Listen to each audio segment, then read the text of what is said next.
అందువల్ల ఈరోజు మా బీఆర్ఎస్ పార్టీ తరఫున సుప్రీంకోర్టు తీర్మానాన్ని మనస్ఫూర్తిగా స్వాగతిస్తా ఉన్నాం.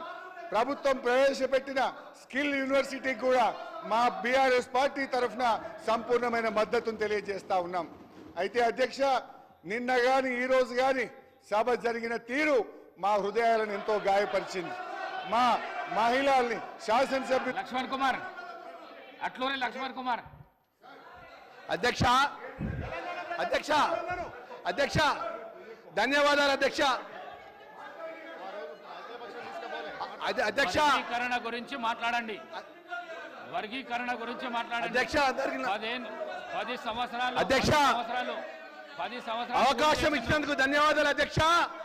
50 సంవత్సరాలకెళ్ళి తెలంగాణ మాదిగల యొక్క పోరాటం మేరకు ఈరోజు అత్యంత న్యాయస్థానం, భారతదేశంలోని అత్యంత న్యాయస్థానం గౌరవ సుప్రీంకోర్టు మొన్న కొత్తగా ఏర్పడ్డటువంటి గౌరవ ముఖ్యమంత్రి గారు రేవంత్ రెడ్డి గారి నేతృత్వంలో ఏదైతే సుప్రీంకోర్టులో తెలంగాణ రాష్ట్ర ప్రభుత్వం ద్వారా వాదనలు నిలిపేయాలంటే మా మాదిగలకు సంబంధించిన గౌరవ శాసనసభ్యులు పెద్దలు దామోదర్ రాజా నేతృత్వంలో మీరు ఢిల్లీకి పోవాలి.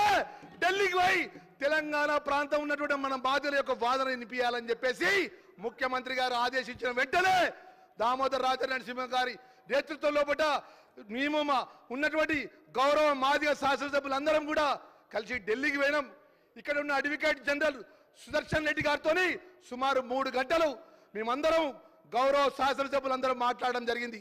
ఏ విధంగా ఈ భారతదేశంలో ఉన్నటువంటి అత్యంతమైనటువంటి సీనియర్ కౌన్సిల్ను ఏ విధంగా ఎంగేజ్ చేయాలి, దానికి సంబంధించినటువంటి ఎంత డబ్బైనా కూడా రాష్ట్ర ప్రభుత్వాన్ని భరిస్తుందని చెప్పినటువంటి గౌరవ రాష్ట్ర ముఖ్యమంత్రి రేవంత్ రెడ్డి గారికి మాదిగల పక్షాన మనస్ఫూర్తిగా వారికి ధన్యవాదాలు, శుభాకాంక్షలు తెలియజేస్తున్నాం.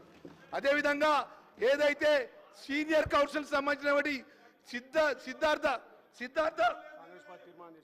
సిద్ధార్థ లూత్రా సంబంధించిన సీనియర్ కౌన్సిల్ అధ్యక్ష, సీనియర్ కౌన్సిల్ సుమారు 2 గంటలు రాష్ట్ర ప్రభుత్వం ద్వారా మాదిగలకు జరిగినటువంటి ఈ రాష్ట్రంలో జనాభా ప్రాతిపదిక ప్రకారంగా ఎవరికి వ్యతిరేకం కాకుండా మన వాదనలు రాష్ట్ర ప్రభుత్వం ద్వారా వినిపించడం జరిగింది. అదేవిధంగా రాష్ట్ర కాంగ్రెస్ పార్టీ సోనియా గాంధీ, రాహుల్ గాంధీ గారి నేతృత్వంలో రేవంత్ రెడ్డి గారి నేతృత్వంలో కూడా మేము మా యొక్క కాంగ్రెస్ పార్టీ వారి అధ్యక్షులు కూడా తీర్మానం చేసిన విషయాన్ని కూడా తెలియజేసుకుంటున్నాం అధ్యక్ష. అత్యంత బాధాకరమైన విషయం ఏంటి అధ్యక్ష అంటే మా మాదిగలకు సంబంధించిన తెలంగాణలో అత్యధిక జనాభా ఏదైతే జనాభా దామాషిక ప్రకారం మా ఉపకులాలకు న్యాయం జరిగినటువంటి అత్యంతమైనటువంటి శుభవార్త వస్తే ప్రధాన ప్రతిపక్ష నాయకులు ఆ శాసనసభ్యులు మాకు సహకరించాలి వేసింది మా మాదిగలకు సంబంధించిన న్యాయమైన విషయంలో ఈరోజు ఇంత పెద్ద గలాటా చేస్తున్నారు. మా సోదరిమణి సబిత ఆ సోదరిమణి విషయంలో ఏదైతే జరిగిన విషయంలో మాట్లాడటానికి సభకున్న సభ వ్యవహారాల నాయకులకు చెప్పడం జరిగింది. అయినా కూడా మా మాదిగలకు సంబంధించిన న్యాయమైన విషయంలో సుప్రీంకోర్టు జడ్జిమెంట్ విషయంలో దానికి అభినందన తెలిసే విధంగా ఇక్కడ ఉన్నటువంటి అన్ని రాజకీయ పార్టీలకు అవకాశం ఇచ్చింది. మరి అదేవిధంగా ముఖ్యమైన విషయం తెలియజేసుకుంటాం అధ్యక్ష. ఒక మాదిగ బిడ్డగా నేను ఈ యొక్క సభ ద్వారా మనవి చేసుకున్న అధ్యక్ష, ఆ రోజు అఖిలపక్షానికి సంబంధించినటువంటి అన్ని పార్టీ నాయకులను అప్పుడున్నటువంటి ముఖ్యమంత్రి కేసీఆర్ను ఢిల్లీకి తోలుకొని పోమంటే ఢిల్లీకి తోలుకొని దుస్థితి ఆ పార్టీ నాయకత్వం అన్న విషయాన్ని కూడా ఈ సందర్భంగా తెలియజేస్తున్న అధ్యక్ష. ఒక్కసారి ఆలోచన చేయమండి అధ్యక్ష. మొన్న మేము ఢిల్లీలో 3 రోజుల్లో ఇక్కడ గౌరవ శాసనసభ్యులు మా దామోదర్ రాజా పక్షాన మేము ఉంటే 3 రోజుల మన ప్రధాన ప్రతిపక్ష పార్టీ వాళ్ళు కూడా అడ్వకేట్ పెట్టి వాళ్ళు కూడా వాదన వినిపించే విధంగా ఇంప్లీట్ కావాలి కదా అధ్యక్ష. ఇంప్లీట్ కాలే. ఇవాళ ఏం మాట్లాడుతున్నారు? మేము మాదిగలం మేలు చేస్తే మా సంపత్ కుమార్ ఏమని అన్యాయం చేసిన అధ్యక్ష? గౌరవ శాసనసభ్యులు ప్రజలతో రాజ్యాంగ నిర్మాత ఇచ్చినట్టు అవకాశపరంగా ఓట్లతో ఎన్నుకోబడి సభకు వస్తే సస్పెండ్ చేసిన అధ్యక్ష, సభ్యత్వం రద్దు చేసిన అధ్యక్ష.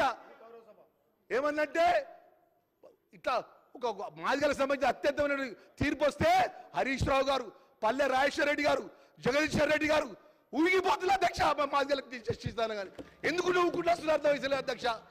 దయచేసి అధ్యక్ష, మేము ఎవరికి వ్యతిరేకంగా అధ్యక్ష, మీరు ఒకసారి ఆలోచన చేయండి అధ్యక్ష.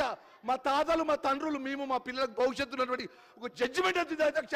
ముఖ్యమంత్రి గారు నేరుగా పిలిచి మా శాసనసభ్యులందరినీ పిలిచి రాష్ట్ర ప్రభుత్వం ఎంత డబ్బైనా కానీ ఖర్చు పెట్టడానికి సిద్ధంగా ఉన్నది. భారతదేశంలో అత్యంతమైన సీనియర్ కౌన్సిల్ అధ్యక్ష గంటకు ₹1,00,000 ఖరీదు గల అడ్వకేట్లు అపాయింట్ చేసి అభిప్రాయం తెలియజేసిందనే విషయాన్ని కూడా మనవి చేసుకుంటున్నాం అధ్యక్ష. అదేవిధంగా బీఆర్ఎస్ సంబంధించినటువంటి ఏదైతే దళితులకు సంబంధించినటువంటి ఒక్క నాయకుడన్నా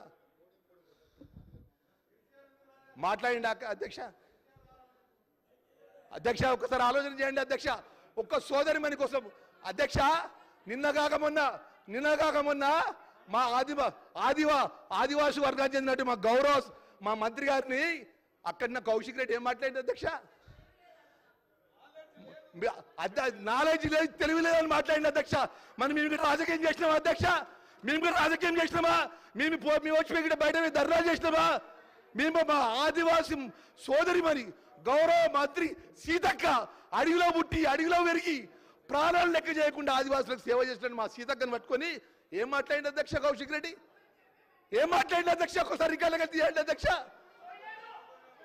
మేము గిట్ట ఏం మాట్లాడి అధ్యక్ష? ఎంత పెద్ద గౌరవం ఇచ్చిన అధ్యక్ష. మేము నిన్న మాట్లాడితే కేటీఆర్ అంటాడు స్పీకర్ ఏమంటాడు విప్పులకు మైక్ ఇస్తారా అంటుండే అధ్యక్ష. విప్పులకు మైక్ ఇస్తారా అధ్యక్ష? కేటీఆర్ గారికి ఎట్లా ప్రజలు ఓట్లేసి గెలిపించిలో మమ్మల్ని కూడా ప్రజలు ఓట్లేసి గెలిపించిన అధ్యక్ష. మేము బాధగా అవమానపరుచుకుంటూ మాట్లాడి అధ్యక్ష. మేము ఏమంటే చూడండి అధ్యక్ష రికార్డులో ఏం మాట్లాడు అధ్యక్ష.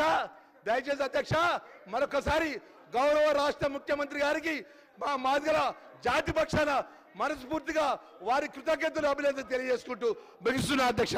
థ్యాంక్ యూ అధ్యక్ష. మందుల సామ్యుల్ గారు.